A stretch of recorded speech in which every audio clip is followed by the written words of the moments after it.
Golden art চ্যানেলে আপনাদেরকে স্বাগত জানাই। আজকে নতুন একটা ওয়াল পেন্টিং নিয়ে সামনে এসেছি।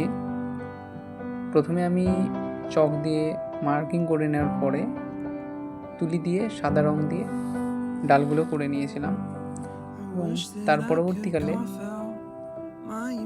6 নম্বর তুলি দিয়ে আমি এই পাতাগুলি এঁকে নিচ্ছি। ডাইরেক্ট অ্যাপ্লাই করছি। এভাবে আপনারাও করতে পারেন। দেওয়ালে পাখিগুলো চক দিয়ে এঁকে নিয়েছিলাম এবং তারপরে সাদা জাস্ট হোয়াইট কালার দিয়ে টেনে নিলাম।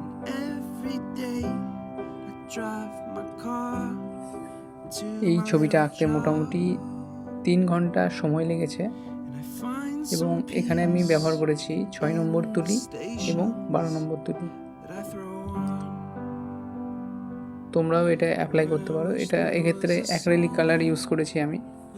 তোমরা অ্যাক্রিলিক কালার ইউজ করতে পারো বা ওয়াটার কালারও ইউজ করতে পারো, কিন্তু সেক্ষেত্রে টেকসইয়ের ব্যাপার থাকে। তো সবাই ভালো থেকো এবং নেক্সট কোনো পেন্টিং নিয়ে আবার হাজির হব। Bye bye.